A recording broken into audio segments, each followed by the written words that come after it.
ಎಲ್ರಿಗೂ ನಮಸ್ಕಾರ. ನಾವಿದ್ದೀವಿ ಸಕ್ರಾಯ ಪಟ್ಟಣದ ಅಗ್ರಹಾರದಲ್ಲಿದ್ದೀವಿ. ಹೌದು, ನಮ್ಮ ಚಿಕ್ಕಮಗಳೂರು ಜಿಲ್ಲೆ ಸಕ್ರಾಯ ಅಗ್ರಹಾರದಲ್ಲಿ ಒಂದು ಬೋರ್ವೆಲ್ ಪಾಯಿಂಟಿಗೆ ಅಂತ ಬಂದಿದ್ದೀವಿ. ನಮ್ಮ ಶರಣ್ಯ ಸತತವಾಗಿ ಈ ಒಂದು ಸಕ್ರಾಯಪಟ್ಟಣ ಕ್ಷೇತ್ರದಲ್ಲಿ ಬಹಳ ಅತ್ಯುನ್ನತ ಒಂದು ಹೆಸರು ಮಾಡಿದ್ದಾರೆ. ಏಕೆಂದರೆ ಸಕ್ರಾಯಪಟ್ಟಣದಲ್ಲಂತೂ ಬಹಳ ಬೋರ್ವೆಲ್ ಪಾಯಿಂಟ್ನ ಮಾಡಿದ್ದಾರೆ. ಹಾಗಾಗಿ ಶರಣ್ಯನ ಕಂಡು ಬೋರ್ವೆಲ್ ತೆಗಿಸಲೇಬೇಕು ಅಂತೇಳಿ ಈ ರೈತರು ಶರಣ್ಯನ ಹತ್ರ ಬಂದಿದ್ದರು. ಸತತವಾಗಿ ಒಂದು 2ರಿಂದ 3 ಬಾವಿ ತೆಗೆಸಿದ್ದಾರೆ. ಯಾವುದರಲ್ಲೂ ಕೂಡ ನೀರಿರಲಿಲ್ಲ. ಒಂದು 650ದಿಂದ 700 800 ತನಕ ಟಾರ್ಗೆಟ್ ಮಾಡಿ ಹೊಡಿಸಿದ್ದಾರೆ. ನೀರು ತೆಗಿಯೋಕ್ಕಾಗಿಲ್ಲ.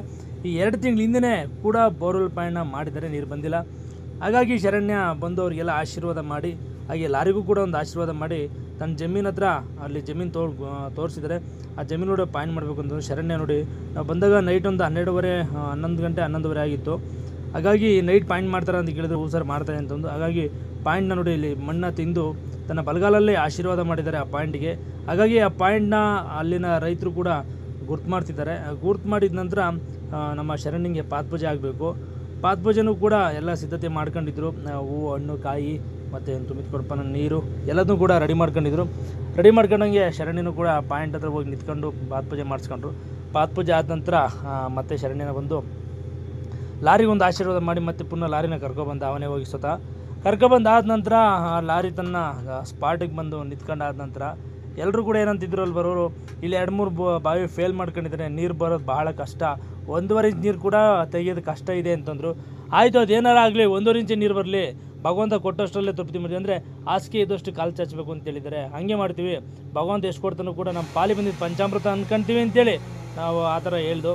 ಅದೇ ರೀತಿ ಕೂಡ ಶರಣ್ಯ ನೋಡಿ ಲಾರಿ ಪೂಜೆ ಆಗಬೇಕಾದ್ರೆ ಆ ಒಂದು ಕಾಯಿಗೆ ಆಶೀರ್ವಾದ ಮಾಡಿ ಆ ರಿಗಾಡಿ ಕೆಳಗಡೆ ಇಡೋಕ್ಕೆ ಆಶೀರ್ವಾದ ಮಾಡಿ ಕೊಡ್ತಾರೆ. ಹಾಗೆ ಆ ರೈತರುಗಳು ಕೂಡ ಗಂಡ ಹೆಂಡತಿ ಇಬ್ಬರು ಕೂಡ ಶರಣ್ಯನ ಪಾದಕ್ಕೆ ಬಿದ್ದು ನಮ್ಮ ಪಾದಕ್ಕೆ ಬಿದ್ದು ಆಶೀರ್ವಾದ ತೊಗೊತಾರೆ. ನಾವು ಒಳ್ಳೇದಾಗಲಿ ಅಂತೇಳಿ ಆಶೀರ್ವಾದ ಮಾಡ್ತೀವಿ. ಎಲ್ಲೇ ಹೋಗ್ಲೂ ಕೂಡ ಒಳ್ಳೇದಾಗಲಿ ರೈತರಿಗೆ ಅನ್ನೋ ಮನೋಭಾವನೆ ಎಲ್ಲ ಸದ್ಭಗಳು ಕೂಡ ಇರಬೇಕು. ಹಾಗೆ ನಾವು ಕೂಡ ಅವ್ರಿಗೆ ಒಂದು ಆಶೀರ್ವಾದ ಮಾಡೋದು ಒಳ್ಳೇದಾಗಲಿ ಅಂತೇಳಿ. 100 ಅಡಿ ಹೋಯ್ತು, 200 ಅಡಿ ಹೋಯ್ತು, 300 ಅಡಿ ಹೋಯ್ತು, 400 ಅಡಿ ಹೋಯ್ತು, 500 ಅಡಿ ಹೋದರೂ ಕೂಡ ನೀರು ಯಾಕೋ ಕಾಣಲೇ ಇಲ್ಲ. ನನಗೂ ಕೂಡ ಸ್ವಲ್ಪ ಭಯ ಆಯಿತು, ಏನಪ್ಪ ಹಿಂಗೆ ಭಯ ಓಡಿಸಿದ್ರಲ್ಲ, ನೀರು ಬರಲಿಲ್ವಲ್ಲ ಅಂತೇಳಿ. ಆದರೂ ಕೂಡ ನಾನು ಹೇಳಿದೆ ಬಂದೇ ಬರುತ್ತೆ, ಫಾರ್ಮೇಷನ್ ಚೆನ್ನಾಗಿದೆ, ವೈಟ್ ಫಾರ್ಮೇಷನ್ ಸ್ಟಾರ್ಟ್ ಆಗಿದೆ ಅಂತೇಳಿ. ಅದೇ ರೀತಿ 520 530 ಹೋದ ತಕ್ಷಣ ಕೆಸರು ಸ್ಟಾರ್ಟ್ ಆಯಿತು. ಕೆಸರು ಸ್ಟಾರ್ಟ್ ಆದ ನಂತರನೇ 540 ಅಡಿಗೆ ಒಂದು 2 ಇಂಚ್ ನೀರು ಬಂತು. ಸಮಾಧಾನ ಆಯಿತು, ಭಗವಂತ ಈಗಲಾದರೂ ನೀರು ಕೊಟ್ಟನಲ್ಲ ಅನ್ನೋ ಒಂದು ಯೋಚನೆಯಿಂದ ಆಚೆ ಬಂದೆ. ಹಾಗೆ ಎಲ್ಲ ರೈತರಿಗೂ ಕೂಡ ಸ್ವಲ್ಪ ತಾಳ್ಮೆಯಾಗಿದ್ದರೆ ಏನು ಬೇಕಾದ್ರೂ ಗೆಲ್ಲಬಹುದು ಅನ್ನೋದಕ್ಕೆ ಎಷ್ಟೋ ಸಾಕ್ಷಿಗಳನ್ನ ಶರಣ್ಯ ಕೊಟ್ಟಿದ್ದಾನೆ. ಅದೇ ರೀತಿ 540ರಿಂದ ಒಂದು 780 800ವರೆಗೂ ಕೂಡ ನಾವು ಟಾರ್ಗೆಟ್ ಮಾಡಿ ಒಂದು ಬೋರ್ವೆಲ್ ಪಾಯಿಂಟ್ನ ಕಂಪ್ಲೀಟ್ ಮಾಡ್ತೀವಿ. ಕಂಪ್ಲೀಟ್ ಆದ ನಂತರ ಬೆಳಗ್ಗೆ ಶರಣ್ಯ ಮಲಗಿದ್ದ, ಹಾಗಾಗಿ ಕರ್ಕೊಬರೋಕ್ಕಾಗಲಿಲ್ಲ ನೈಟು.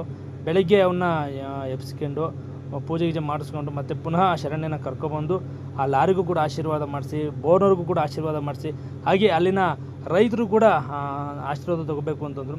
ಅವರಿಗೂ ಕೂಡ ಆಶೀರ್ವಾದ ಮಾಡಿಸಿದ್ದು ಬಹಳ ಖುಷಿಯಾಗುತ್ತೆ. ಯಾಕಂತಂದರೆ 2-3 ಬಾವಿ 700 800 ವರ್ಷರು ಕೂಡ ನೀರು ಬರಲಿಲ್ಲ. ಕೊನೆಯದಾಗಿ ಶರಣ್ಯ ಹೆಜ್ಜೆ ಇಟ್ಟ ನಂತರ 540 ಅಡಿಗೆ ನೀರು ಬಂತು ಅಂತಂದರೆ ಸುಮ್ಮನೆ ಹುಡುಗಾಟನ ಅದೆಲ್ಲ ಹೇಳಿ. ಯಾರು ಏನು ಬೇಕಾದರೂ ಸಂಪಾದನೆ ಮಾಡ್ಬೋದು, ಆದರೆ ನೀರನ್ನು ಸಂಪಾದನೆ ಮಾಡೋ ಶಕ್ತಿ ಯಾರಿಗೂ ಕೂಡ ಇಲ್ಲ. ಎಲ್ಲ ಭಗವಂತನ ನಿರ್ಣಯ, ಭಗವಂತನ ಇಚ್ಛೆ. ನೋಡ್ತಿರ್ಬೋದು ನೋಡಿ, ಇಲ್ಲಿ ರೈತರು ಆಶೀರ್ವಾದ ತೊಗೊತಿದ್ದಾರೆ. ಅವ್ರಿಗೂ ಕೂಡ ಅವ್ರ ಕುಟುಂಬಕ್ಕೂ ಕೂಡ ಸಕಲ ಐಶ್ವರ್ಯ ಆರೋಗ್ಯ ಬಗ್ಗೆ ಕೊಟ್ಟು ಕಾಪಾಡಲಿ ಭಗವಂತ. ಹಾಗೆ ಈಗ ಹಂಗೆಯಿಂದ ಅವರ ಕುಟುಂಬಕ್ಕೂ ಕೂಡ ಖುಷಿಯಾಗಲಿ, ನೆಮ್ಮದಿ ಆಗಲಿ, ರೈತರು ಚೆನ್ನಾಗಿರಲಿ.